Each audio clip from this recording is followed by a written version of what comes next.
아침에 나로 주의 인자한 말씀을 듣게 하소서. 내가 오늘 말씀은 데살로니가 전서 4장 말씀 보도록 하겠습니다. 1절에서 8절 한 절씩 교독합니다. 그러므로 형제들아, 우리가 끝으로 주 예수 안에서 너희에게 구하고 권면하노니 너희가 마땅히 어떻게 행하며 하나님을 기쁘시게 할 수 있는지를 우리에게 배웠으니 곧 너희가 행하는 바라 더욱 많이 힘쓰라.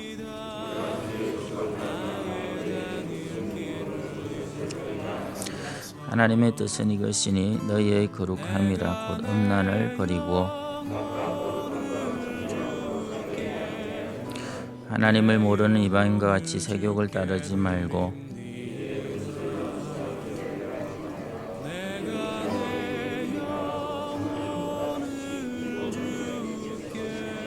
7절 8절 같이 봅니다. 하나님이 우리를 부르심은 부정하게 하심이 아니요 거룩하게 하심이니 그러므로 저버리는 자는 사람을 저버림이 아니요 너희에게 그의 성령을 주신 하나님을 저버림이니라. 아멘. 데살로니가 전서 말씀 계속 우리가 보는데 제가 4장을 안 했고요. 오늘 내일 새벽에 4장 말씀을 좀 나누도록 그렇게 하겠습니다. 어제 이제 우리가 말세를 살고 주님의 재림을 대비하면서 단순하게 살아야 된다 하는 얘기를 나눴는데요. 세상에서 가장 단순한 삶을 사는 시간이 언제냐? 또 이 얘기를 해서 죄송합니다만은 저는 군대에서 이등병 때 시간이 아닌가 이런 생각을 해봅니다. 지금은 보니까 한 2달만 지나도 일병을 달던데요. 저희들은 6개월이었거든요. 6개월 동안 이등병 생활을 하는데 완전히 자기 생각이라는 게 존재할 수 없는 그런 시기입니다. 그러니까 시키면 시키는 대로 하는 거, 그게 이등병의 삶이죠. 이등병은요, 대학원을 나와서 석사 학위를 가지고 있어도 군대에 이등병으로 배치받는 순간 바보가 됩니다. 좀 표현이 죄송한데 아무리 나이가 어린 고참이라도 하늘입니다. 고참은 시키면 시키는 대로 그 어떤 일에 대해서 내 뜻, 내 생각 이걸 내세울 수가 없어요. 그런데 이 고참은 제가 봤을 때 어기적거리는 것 같은데 또 못하는 게 없어요. 차이가 많더라고요. 저희 교회 부흥회로 오셨던 그 화종부 목사님이라고 계십니다. 지금 서울의 남서울교회 담임을 제가 이제 내수동 교회 있을 때 그분이 이제 사역을 하다가 하셨는데요. 몇 살에 군대를 갔느냐? 28살에 갔어요. 28살에. 그러다가 장가까지 가가지고 제가 그 장가 가서 28에 전방에 배치돼 가지고 그 첫 번째 보낸 편지를 잊을 수가 없습니다. 제 자취방에서 그때 김두식 목사님하고 이렇게 이제 같이 그 편지를 보는데 좀 서글프더라고요. 생각해 보세요. 28에 장가까지 가가지고 근데 바로 위에 고참들이 보니까 전부 7살 밑이라.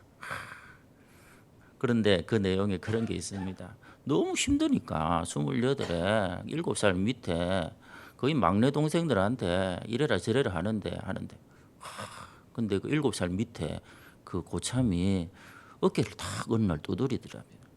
괜찮아, 힘들지? 괜찮아, 곧 익숙해질 거야 이러는데 갑자기 삼촌같이 느껴지면서 눈물이 팍 쏟아지더라고. 이런 얘기를 하더라고요. 참 의미가 있지 않습니까? 이 이등병의 삶을 보통 3S다 이렇게 부릅니다. 3S. 세 가지만을 잘하면 된다. 첫 번째가 이제 사운드. 두 번째가 스피드. 세 번째가 센스입니다. 사운드 대충 아시겠죠? 목소리를 크게 하는 것이 복명복창, 관등성명, 이병, 한종수 이런 거 잘해야 돼. 그 다음에 스피드는 뭐죠? 그냥 빠릿빠릿하게 탁 움직이는 겁니다. 그리고 센스는 이 고참의 눈치를 이렇게 잘 살피는 것이죠. 그리고 거기에 맞춰서 그렇게 행동을 할 때 막 군생활이 꼽힌다. 우리끼리 그런 얘기를 하는데 똑같이 적용될 수가 있습니다.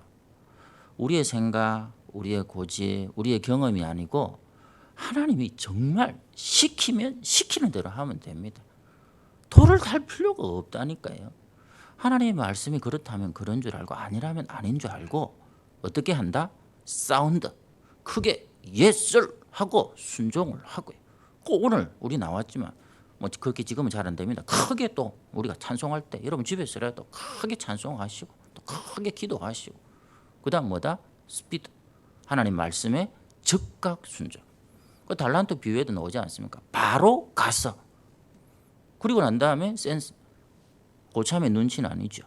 그러나 왕 고참 대신 예수님의 뜻이 뭔지 그분의 소원이 뭔지 그걸 잘 살펴서 순종하며 살아갈 때에 그게 하나님의 군사로 최고로 잘 사는 길이 아닌가 그런 생각을 해봅니다. 자, 그런데 그렇게 충성되게 살아가는 삶의 특징을 오늘 성경은 뭐라고 얘기하느냐니까 하나님을 기쁘시게 하는 삶이 된다 이렇게 얘기합니다. 1절을 우리 다시 읽도록 하겠습니다. 1절 말씀입니다. 시작. 그러므로 형제들아 우리가 끝으로 주 예수 안에서 너희에게 구하고 권면하노니 너희가 마땅히 어떻게 행하며 하나님을 기쁘시게 할 수 있는지를 우리에게 배웠으니 곧 너희가 행하는 바라 더욱 많이 힘쓰라. 아멘. 여기 보시면 고난받는 데살로니가 교인들을 향해서 너희들이 하나님의 마음에 합한 성도로서 살아가는데 그게 바로 하나님을 기쁘시게 하는 모습이다 라고 격려를 하고 있죠. 그런데 이 하나님을 기쁘시게 하는 삶에 있어서 가장 핵심을 한 번 더 강조하게 됩니다. 그게 오늘 우리가 살필 내용인데 그것은 다름 아닌 거룩한 삶입니다. 3절에서 6절을 또 우리 같이 읽도록 하겠습니다. 같이 읽습니다. 시작. 하나님의 뜻은 이것이니 너희의 거룩함이라 곧 음란을 버리고 각각 거룩함과 존귀함으로 자기의 아내 대할 줄을 알고 하나님을 모르는 이방인과 같이 세욕을 따르지 말고 이 일의 분수를 넘어서 형제를 해하지 말라. 이는 우리가 너희에게 미리 말하고 증언한 것 같이 이 모든 일에 주께서 신원하여 주심이라. 아멘. 하나님의 뜻 명명백백하게 하나님의 우리를 향한 가장 큰 소원은 거룩함입니다. 거룩함. 세상에서 고관대작이 되고 고대광실에 살고 보란듯이 출세하고 성공하고 고지를 점령하고 9988 234 100세 건강을 누리고 이런 거 아니에요. 그거는 하나님이 또 원하시면 주실 수도 있겠지요. 그런데 하나님이 모든 이 성경을 통해서 일관되게 밝히는 것은 우리가 레위기 말씀을 살핍니다마는 거룩한 거예요. 거룩한 거. 사랑하는 성도님들, 우리에게 이 거룩이라는 게 과연 뭐냐? 자주 듣는 얘기입니다마는 그것은 구별됨이다, 구분됨이다 하는 이 부분을 우리가 놓쳐서는 안 됩니다. 이 땅의 문제는 뭐죠? 하나님께서 우리 보고 구별되라 했는데 차별을 얘기하는 것입니다.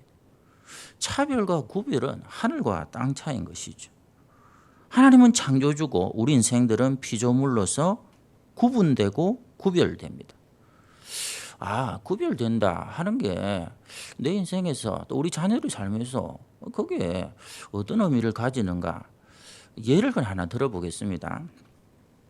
저는 이게 아직도 이제 구시대적인 사고를 많이 가지고 있어요. 그래서 뭐 아시지만 저는 카톡 이런 것도 안 합니다. 하여튼 그냥 그렇게 살다 갈 겁니다. 좌우지간에. 그런데 이 원고 준비하는 것도 한 번도 컴퓨터 자판으로 해본 역사가 없습니다. 그러니까 더 사람이 이제 창세기로 가고 있는 거죠. 오로지 제가 설교를 준비할 때는 쓰는 펜이 따로 있습니다. 그게 뭔지는 동전 사람한테 물어보면 압니다. 저하고 똑같은 펜을 쓰시더라고요. 그런 분 처음 봤는데. 저희 집에 펜이 많습니다. 제가 알기로는 100개도 넘게 있거든요. 그런데 제가 설교 준비를 할 때는 오직 그 펜만 씁니다.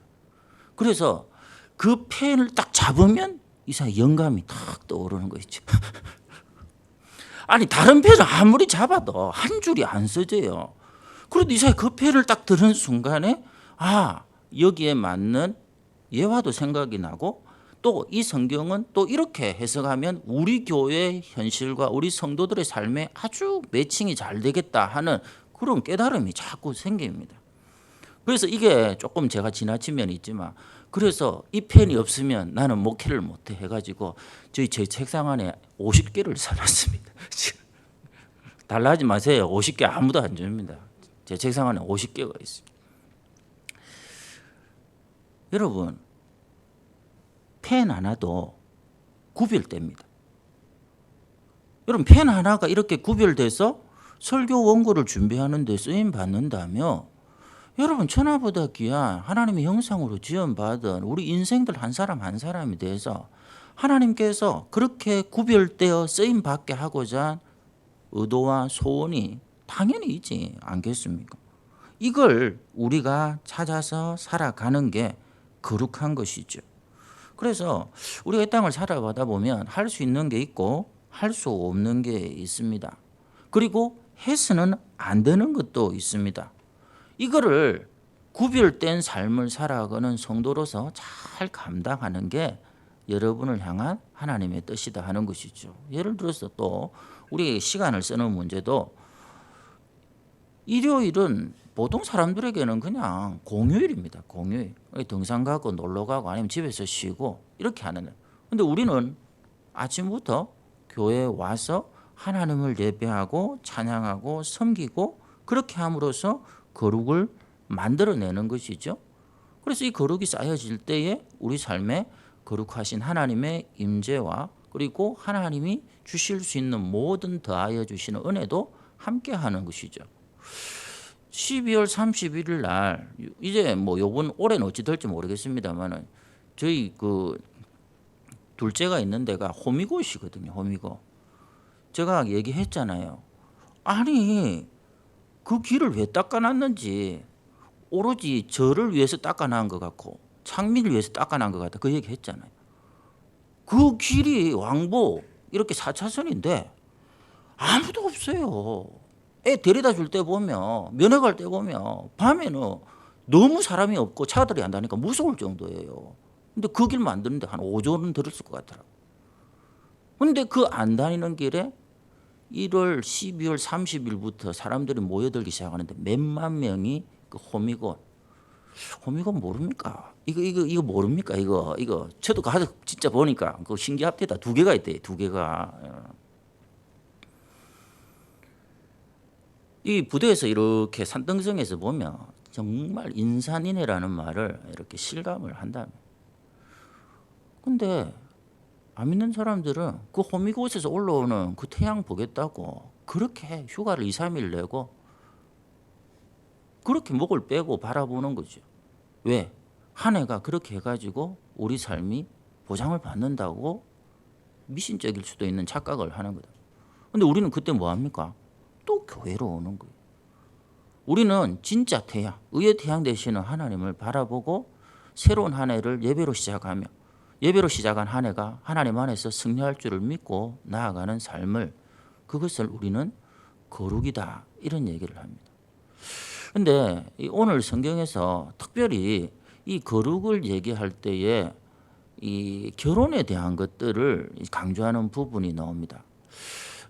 저는 좀 이제 개인적으로 좀 아쉬운 게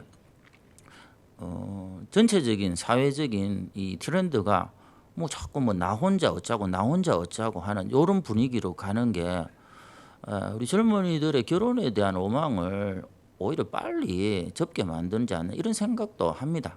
그거는 개인적인 차이가 있겠지만 그런데 하나님께서는 둘이 한 몸을 이룰지로다 결혼에 대해서 축복을 하셨단 말입니다. 그런데 이 결혼에 있어서 목적은 뭐냐라고 생각할 때에 오늘 사도 바울은 분명히 얘기합니다. 행복이 목적이 아니고 결혼의 목적도 거룩입니다. 거룩.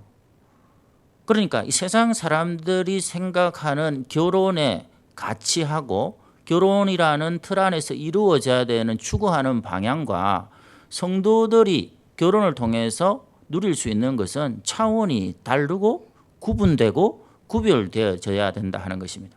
무슨 말이냐 하면 결혼을 통해서 나는 저 사람을 통해서 더 큰 행복을 가지고 또 상대방을 통해서 더 큰 만족을 가지겠다.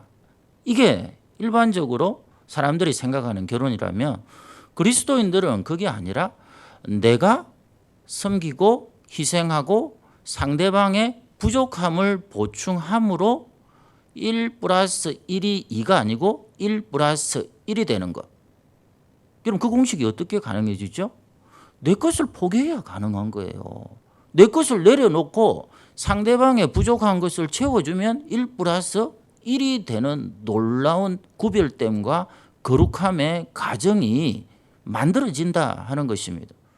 그래서 제가 결혼식 할 때마다 그 얘기 하잖아요. 완벽한 남자 여자가 만나는 게 아니라 50점짜리 남자 50점짜리 여자가 만나서 서로 보완하고 보충하고 섬김으로 100점짜리 가정을 만들어가는 거. 그러면 여러분이 생각할 때에 여러분의 자녀들의 미래든지 우리 전폭의 다음 세대 가정들이 세워질 때 꿈꾸는 것은 당연히 거룩한 가정이 1번입니다. 그렇게 희생하고 섬기고 부족함을 채워주고 그 가운데서 주님 닮은 사랑을 서로에게 보이면 세상 사람들이 그렇게 얘기하는 결혼을 통해서 만족하고 행복하고 기쁘고 하하하고 웃을 수 있는 가정은 하나님이 덤으로 주시는 거예요. 그러니까 이 순서가 늘 중요합니다. 주의 나라와 의를 구하면 이 모든 것을 더하여 주시는 것이죠. 이게 성도가 세상과 구별되는 것인데 특별히 가정에 대해서 그런 고민을 하고 있다 하는 사실입니다.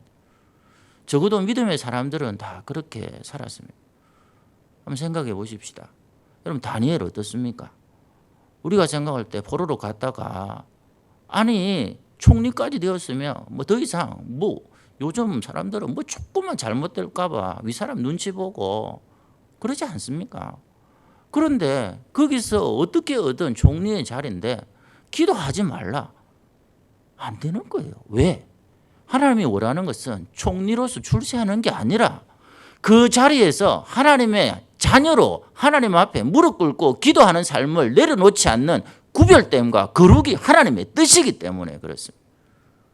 그래서 그 거룩이 하나님을 기쁘시게 하고 풀무불도 통과하게 하고 다니엘이 경우에는 사자굴도 뛰어넘게 만드는 하나님의 그 놀라운 기적의 역사는 덤으로 얻게 되는 것이죠. 여호수아는 어떻습니까? 우리가 생각할 때 가나안 정복을 어찌하죠? 군사 훈련을 시키고 그리고 손자병법을 외우고 전략회의를 하고 하나님 주신 건 뭡니까? 주야로 말씀을 옆에 두고 묵상하고 그리고 여호수아가 한 게 뭐죠? 새벽마다 일어나 여러분처럼 깨어 기도하며 살았어요. 그러니까 가나안 정복은 하나님께서 앞장서서 싸우시면서 행하시는 전쟁이 되면서 가는 데마다 이기는 역사는 어떻게 해가 멈춥니까? 이런 일이 어떻게 일어나는 거예요? 소리를 질렀는데 그 견고한 성읍이 어떻게 무너집니까? 이거는 더하여 주시는 거라는 거예요. 거룩을 지켜낼 때, 구별됨을 지켜낼 때. 사랑하는 성도님들, 오늘 이 자리에 온 것이 뭡니까? 올 하루를 구별짓는 것입니다. 오늘 2020년 7월 13일 24시간을 하나님께서 여러분이 이 자리에 나오는 순간 딱 구별을 짓는 것입니다. 이 구별됨 안에서 여러분들이 하나님의 뜻을 구하고 기쁘시게 하는 삶을 살기 위해서 엎드리고 간구하게 나아가면 좀 죄송합니다만은 요즘 서울의 아파트 값이 30평에 20억 갑니다. 20억. 비싼 거는 30억. 여러분이 오늘 구별됨 안에 딱 들어오지 않습니까? 그러면 구별됨과 거룩은 누구의 몫이죠? 하나님 자체거든요. 예수 그리스도와 하나님 안에 들어오기 때문에 여러분의 가정의 형편과 사는 곳에 그 구조가 어떻든지 상관없이 그것은 하나님 안에 있는 최고의 빌라가 되고 럭셔리한 아파트가 되는 것이고 수십억 하는 그 아파트에 아무리 살아도 이 구별됨이 없으면 죄송합니다. 감옥에 사는 거예요. 이 지구라는 거대한 감옥의 안에 있는 거예요. 이것이 새벽에 나와 하나님을 구하고 찾는 자에게 주시는 거룩함으로 말미암는 더하여지는 은혜의 축복인 것이죠. 사랑하는 성도님들, 그 하나님을 기쁘시게 하는 삶을 남은 한 해 가운데 힘을 다해 살아가시고 그 구별점을 통해서 더해 주시는 하나님의 말할 수 없는 은혜의 주인공으로 꼭 승리하시기를 축원합니다. 기도하도록 하겠습니다. 우리 시간 오늘 말씀 하나님을 기쁘시게 하는 삶 거룩입니다. 구별됨입니다. 우리가 그렇게 살고 또 우리가 그렇게 본이 되고 우리의 자녀들 우리 다음 세대가 지켜나갈 때에 하나님께서 우리 삶에 필요한 모든 것들은 더하여 주시고 우리 가정 안에 기쁨도 만족도 행복도 즐거움도 웃음도 하나님께서 더하여 주시는 그 은혜의 주인공으로 우리가 승리할 수 있도록 도와달라고. 대한민국은 정말 이제는 기도하지 않으면 소망이 없어 보이는 그런 상황인 것 같습니다. 저는 역사를 잘 모릅니다만은 우리나라는 이게 싸우는 DNA가 있는 것 같아 하는 혼자 생각을 합니다. 조선시대 그런 거 있죠. 노론소론 뭐 짜고 하면서 당파싸움 하는 얘기를 들을 때 뭐 이런 나라가 다 있나 이렇게 생각을 했었는데 이런 역사가 다 있는데 지금 대한민국이 저리 가랍니다. 저리 가라예요. 아마 후대 역사를 쓰면 가장 이 당파싸움이 심했던 때가 지금이 아닐까 이런 생각을 합니다. 여러분 오늘 말씀 거룩은 뭐다? 구별되는 것입니다. 싸우는 것이 아니라 화목하는 것입니다. 하나 되게 하시고 우리에게 당면한 문제들을 주님의 지혜로 이겨내게 하시고 그 결과물을 꼭 2020년 안에 하나님께서 더하여 주신 은혜로 우리 손에 쥘 수 있도록 해달라고. 여러 가지 상황들 가운데서도 우리의 자녀들과 다음 세대를 하나님 지켜주시고 교회가 기도와 예배를 내려놓지 않도록 하나님께서 불성하게 되어서 보호해 주시도록 우리 시간 함께 같이 기도하도록 하겠습니다. 하나님 아버지 감사합니다.